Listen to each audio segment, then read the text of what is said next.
ધારાસભ્ય ડોક્ટર દર્શનાબેન દેશમુખ, સાંસદ મનસુખ વસાવા, ઘનશ્યામ પટેલ અને અન્ય આગેવાનો સાથે મોટી સંખ્યામાં ગાંધીનગર કમલમ ખાતે પહોંચશે અને પ્રદેશ પ્રમુખ મંત્રીને પુરાવા સાથે રજૂઆત કરશે. જિલ્લા પ્રમુખના રાજીનામાની માંગ કરશે. રાજપીપળા ભાજપના કાર્યક્રમમાં ધારાસભ્યનું અપમાન થયા બાદ ધરણા પ્રદર્શન કરાયું હતું. પ્રદેશ કક્ષાને સમજાવટ બાદ આંદોલન સમેટાયું હતું, પણ હજુ પણ ઉકળતા ચરુ જેવી સ્થિતિ ભાજપમાં છે. હવે સમગ્ર મામલો પ્રદેશમાં પહોંચતા પ્રદેશ કક્ષાએથી લેવાશે આખરી નિર્ણય. જિલ્લા પ્રમુખના રાજીનામાની માંગ સાથે પૂરી તૈયારી સાથે ગાંધીનગર જવા માટે શરૂ થઈ પૂરજોશમાં તૈયારીઓ. હવે સમગ્ર મામલો પ્રદેશમાં પહોંચતા પ્રદેશ કક્ષાએથી લેવાશે આખરી નિર્ણય. સોમવારે ધારાસભ્ય પોતે, સાંસદ મનસુખ વસાવા, પૂર્વ જિલ્લા પ્રમુખ ઘનશ્યામ પટેલ સહિતના આગેવાનો મેસેજ આવ્યાથી પ્રદેશ કાર્યાલય કમલમ ખાતે પહોંચશે અને સમગ્ર ઘટનાથી પ્રદેશ પ્રમુખ મંત્રીને પુરાવા સાથે રજૂઆત કરશે અને જિલ્લા પ્રમુખના રાજીનામાની માંગ કરશે. છેલ્લા 2 વર્ષથી નર્મદા જિલ્લા પ્રમુખ અને સંગઠન દ્વારા હેરાન પરેશાન અને અપમાનિત કરવામાં આવી રહ્યા છે, તેની સામે મારે રજૂઆત કરીશ તેમ ધારાસભ્ય દર્શનાબેન દેશમુખે જણાવી કહ્યું હતું કે મારી પાસેની સાબિતી પુરાવા અમે લેખિતમાં રજૂ કરીશું. અમારી રજૂઆત બાદ પાર્ટી શું નિર્ણય લે છે એ પછી અમે આગળની રણનીતિ નક્કી કરીશું. અમારી બધી તૈયારી થઈ ચૂકી છે. મેસેજ આવશે, અમે ગાંધીનગર પહોંચીશું. મારી જેમ બીજા કાર્યકર્તાઓ પણ અપમાનિત થયા છે, એ લોકો પણ પ્રદેશમાં રજૂઆત કરવાના છે.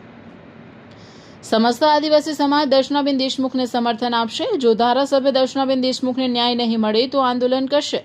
તેમજ ધારાસભ્ય દર્શનાબેન દેશમુખ પણ સમાજ જો આંદોલન કરશે તો અમે તેમની સાથે જોડાઈશું તેમ પણ તેઓએ કહ્યું હતું.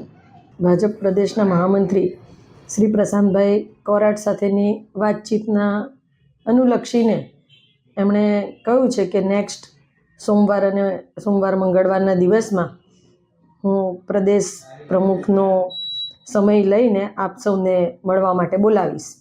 એટલે જેવો એમનો અમને મેસેજ મળશે ત્યારે આ વિસ્તારમાં છેલ્લા 2 વર્ષથી મને જે તકલીફ પડી રહી છે, જિલ્લા સંગઠન દ્વારા અને જિલ્લાના સંગઠનના પ્રમુખ દ્વારા જે રીતના હેરાન પરેશાન કરવામાં આવી રહી છે, અપમાનિત કરવામાં આવી રહી છે, તો આ બધા જ વિષયો જે છે, અમારી પાસે જે સાબિતીઓ છે, એ બધા જ અમે લેખિતમાં રજૂ કરવાના છીએ. અને એની સાથે સાથે હું માન્ય સાંસદ શ્રી મનસુખભાઈ વસાવા સાહેબ, એમને પણ અમે સાથે લઈને જઈશું. ઘનશ્યામભાઈ પટેલ સાહેબ હશે સાથે. એટલે બધા જ સાથે વડીલોની હાજરીમાં અમે ત્યાં રજૂઆત કરીશું. એ હવે સોમવારે મંગળવારે જ્યારે અમને સમય આપશે અને ત્યાં જે વાતચીતનો દોર થશે, અમને સાંભળશે, પછી પાર્ટી શું નિર્ણય કરે છે એના ઉપર પછી અમે આગળની રણનીતિ નક્કી કરીશું. બધી તૈયારી થઈ ચૂકેલી છે અને જેવો અમને મેસેજ આવશે કે તમને આ દિવસે આ સમયે તમને મળવા માટે અમે બોલાવીએ છીએ, સાંભળવા માટે બોલાવીએ છીએ, તો એ પ્રમાણેની અમારી તૈયારી પૂરી છે. અને જ્યારે આદિવાસી સમાજ અનાદિ કાળથી